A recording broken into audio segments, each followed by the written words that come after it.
feels too much of his life has been framed by American race relations. His book, Uncle T and the Uppity Spy, is an optimistic attempt to entertain both sides.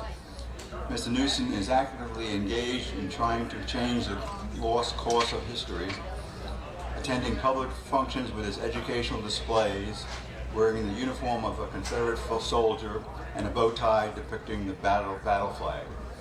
He's appalled at the government-sponsored attempt to play American citizens stupid by sanctioning the taking down the Confederate flag from flagpoles, digging up people's graves, and moving monuments. This is not going to straighten out race relations. Mr. Newson is an author, educator, and artist. His literary works include the graphic novel series CSA Buried Treasures, a young adult book, Uncle T and the Uppity Spy, and a comic book entitled The Adventures of Rank Johnson. His artistic styles range from realism to surrealistic and portraits. As a youngster, he won numerous art shows and later received a scholarship from the famous artist school in Westport, Connecticut.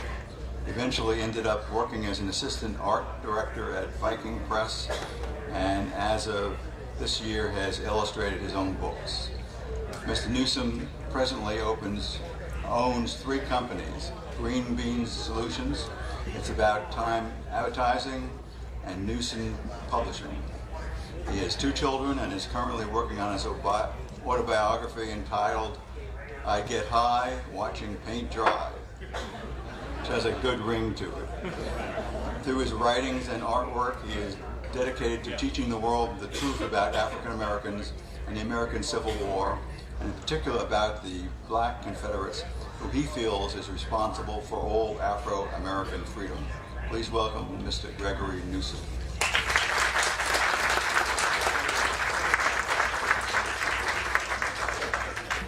Thank you for giving me the honor and your time. I'm only here to hopefully say that winners of wars gets to write the history. And I'm hoping to just provoke thought from you guys. Okay, with that said, I know you want to ask me what led me in this direction. As a businessman that owned 3 companies, which none of them related to my childhood passions and dreams, I spent a lot of my time reminiscing about my desire to be an artist and my failed attempt at convincing publishing companies to consider and sort me out to illustrate children's books.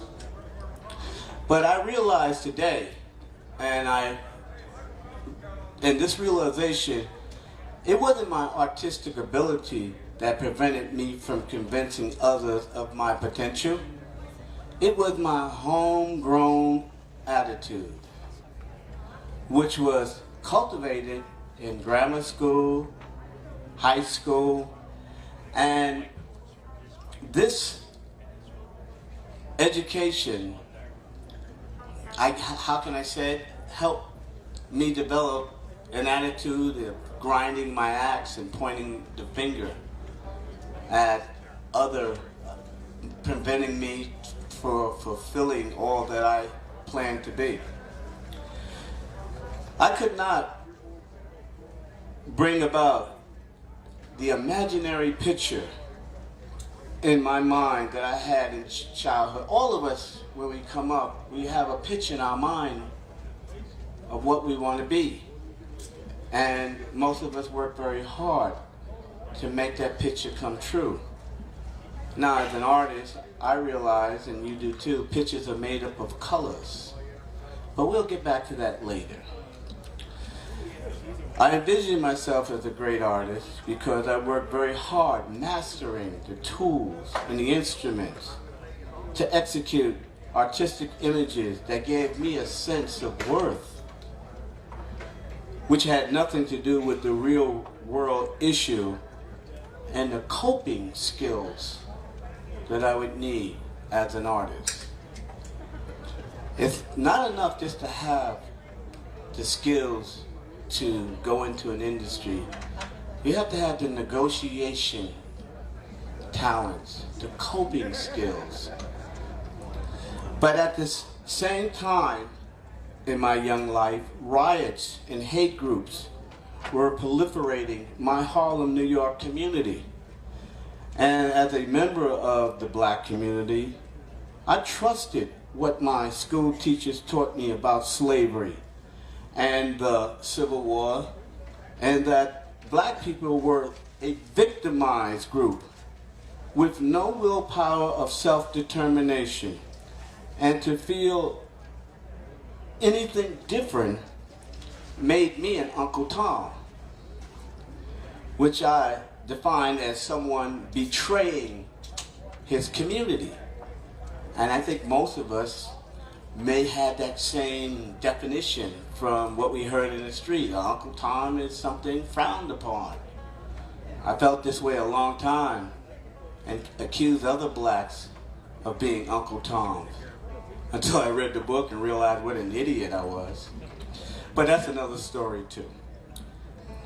On a daily basis, I was surrounded with words like nigger, Jim Crow, cracker, redneck, Ku Klux Klan, Black Panthers, Uncle Tom, civil rights, and heard new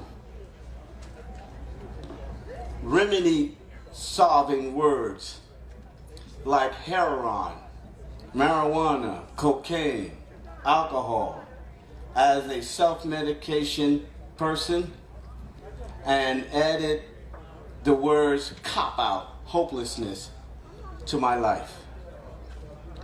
But a new word emerged, and this word was equality, which I heard from white people, black people, and especially from Dr. Martin Luther King.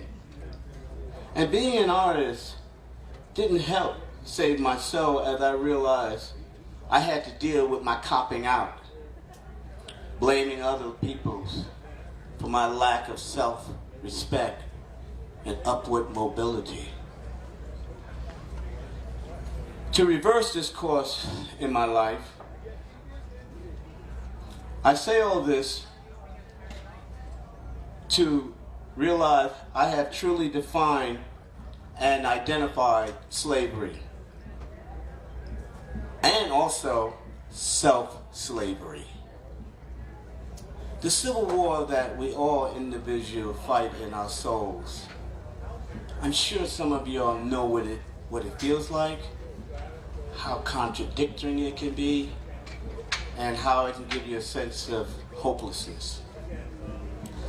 I'm not here to define slavery or to help you understand American slavery versus authentic slavery.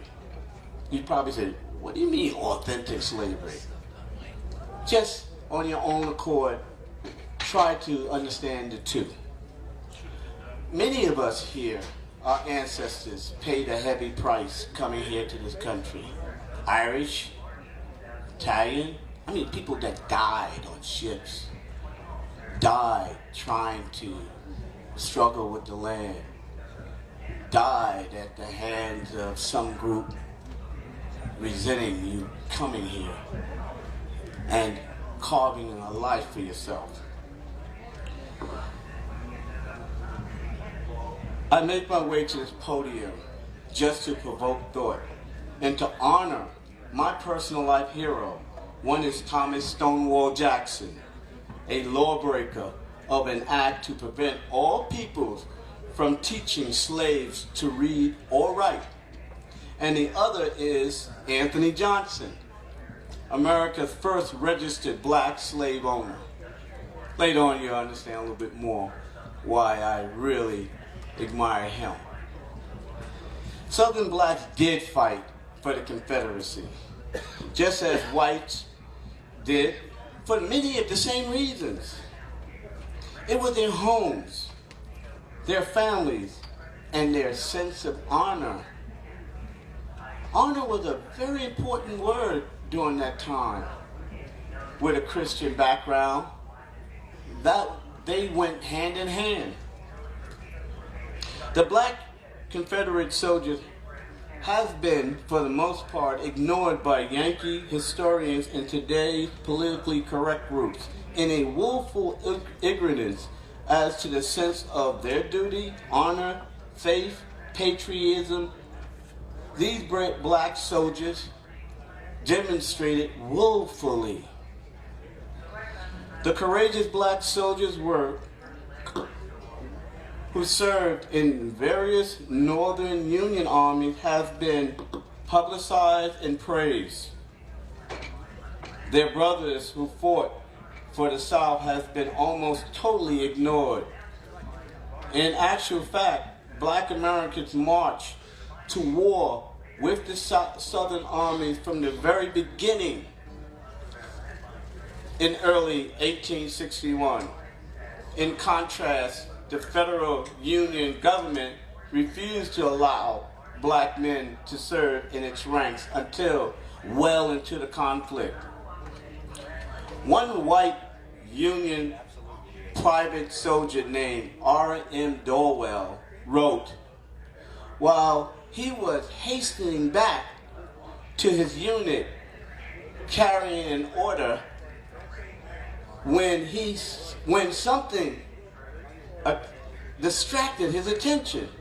This young Virginian had just spotted one of the new Confederate companies of black soldiers, a novel sight to him. These black Confederates were guarding a wagon train near courthouse on the retreat from Richmond. Dorwell hid about 100 yards to the rear of the wagon train and watched in fascination as Union cavalry regiments formed to charge. The black Confederates fired their weapons like veterans and drove back the overconfident Union army. Ulysses S. Grant had said that if he thought this was to abolish slavery, he would resign his commission and offer his sword to the other side. No accurate record has been kept of black units that served the South, since most of them were state militia and never mustered into the Confederate Army. However, contemporary newspapers have written stories about their participation at Charleston, Mobile, Nashville, New Orleans, Bowling Greens, etc. I personally believe there were records, but the Union armies targeted Southern courthouses which held the records. And this was the beginning of destroying Southern heritage. A willful attempt to wipe out not only the Army, but all its history of itself. Here's a fact. Slaves serving with the Confederate Army showed little inclination to run away even when they were deep within Union territory. A British observer, Lieutenant Colonel Arthur Furman of the Cold Spring Guards, noted in his diary that he observed an armed black man leading a Union prisoner in Pennsylvania during the Gettysburg campaign. The man explained to Furman that the two soldiers assigned to guard the prisoner were drunk. So he had taken charge of the prisoner to keep him from escaping. This little episode of a Southern slave leading a white Yankee through a northern village alone of his own accord would not have been gratifying to abolitionists and today's politically correct organizations. One of the fighting soldiers and part-time cooks was given freedom as a reward for his bravery, but still continued to follow his former slave owner. It could be noted, however, that in almost every instance where a slave served loyally with his master, there was long-standing close relationships between the two. Slave and master had often grew up together, and the emotional ties between them were strong. Black Confederate military units, both as free and slave, fought federal troops. Louisiana blacks gave their reason for fighting in a letter written to New Orleans Daily Delta. The free colored population loved their home, their property, and their slaves. Yes, blacks owned slaves. All right, with that said, yes, blacks owned slaves, but this was not anything new since the 1600s. My personal life hero, Anthony Johnson, who was captured in Angola, Africa, sent here as an indentured servant, purchased his freedom, and gained property, plus, this is the American way, purchased white and black slaves. But I'm sure in my mind, it was white slaves he purchased first.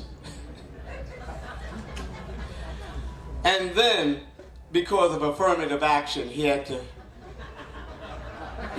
get some black slaves too. But I know a lot of you might feel that this is distasteful humor and frowned upon it. But I laugh at the human experience, because I personally believe we must be the most funniest, peculiar acting species in the whole universe. If UFOs just, that's why they probably don't stop here and say hello to us. But that's okay, that's another story. Professor Ed Smith, director of American Study at American University, said Thomas Stonewall Jackson had 3,000 fully equipped black troops scattered throughout his corps. Now, I have a book about Stonewall Jackson. This was a remarkable man. I mean, he could put Tony Lewis to shame as far as motivating people to do and feel like they are desired and appreciated. But let's get back to what I'm trying to get at. Smith calculated that between 60,000 to 93,000 blacks served the Confederates in various capacities. They fought for the same reasons they fought in previous wars, like the American Revolutionary War with the British. And the British offered blacks their freedom if they joined the British ranks, which none did. This is the same DNA that resisted the offer to fight for the British that existed during the American Civil War. A sense of loyalty and wars after. They had proof that they had to prove that they were patriots and that a better future would come out of them proving themselves and showing their loyalty. Nathan Bedford Forrest, quiet as it's kept, is another one of my heroes. I can't say that in too many quarters, but he was a remarkable, colorful. This guy had at least about 50 or 60 personal black bodyguards himself. But let's move on. Nathan Bedford Forrest, another one of my heroes. He had slaves and freemen serving in his union. And after the war, Forrest said of the black men who served under him, "These boys stayed with me, and better Confederates did not live." Article in the Black Southern Engraved by Richard Rawlings. There's so much stuff about Nathan Bedford Forrest. Of course, the Ku Klux Klan he was part of, but little is it told that there was two Ku Klux Klan groups.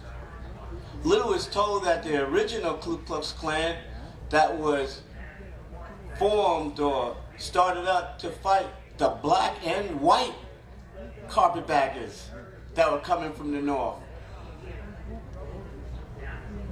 I mean, this guy, even after the war, do you know how many churches and black organizations he spent touring trying to tell his story. But anyway, well, you know, I guess the Democrats wanted, it was all about the land.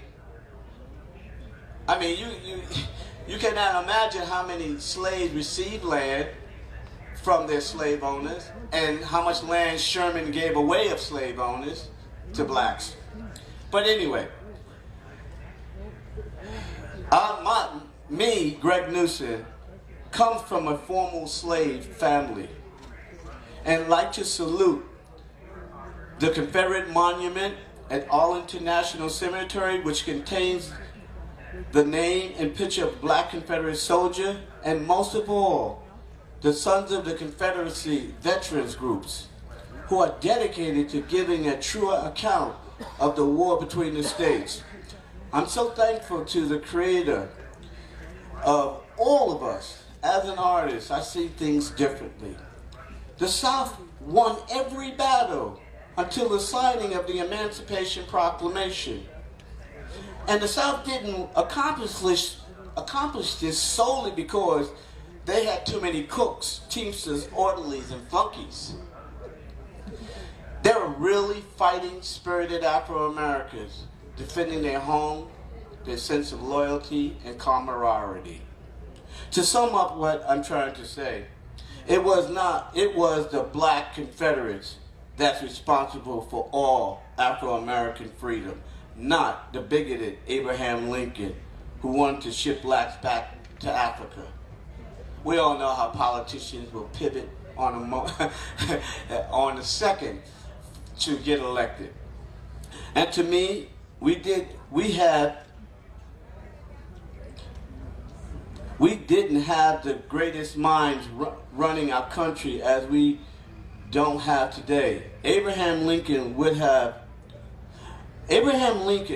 listen, Abraham Lincoln could have bought the slaves from the South and freed them at a fraction of the cost and the blood and devastation that this country went through. But he chose not to. America, please inform our bankrupt political leaders and teachers that taking a piece of cloth down from a flagpole or moving Southerners' heritage and graves and digging up their family members is not going to solve race relations. It's going to make us hate each other even more. I'd like to speak to some of the young people, probably maybe a lot of us still young. As an artist, I realized that I had a picture in my mind of what I wanted to be. But I realized I had an attitude problem. And I tried to figure out being around the Black Panthers and all the other groups of that time. And I realized a picture is made up of colors. Everybody would agree with that, right? And all these colors, red, blue, they all form the picture that we have in our mind of what we want to be. But I realized that when you don't deal with a certain color, my problem was, with the picture in my mind, I had to deal with the pigment white. The canvas was white. I had to use white sometimes to blend colors and whatnot. And then I realized that, you know, buddy, if you really want to become the artist that you really want to do, you better single out the color that's giving you the most difficulty. Don't throw it away. Spend more time to understand that color, the character of that color, so that you can blend that color to form the image that you see in your mind. Because you're not going to let that one color turn your picture of what you want to be into a black and white image. I thank you so much for your time. And hopefully you'll come to my booth and see my paintings and books that I've written.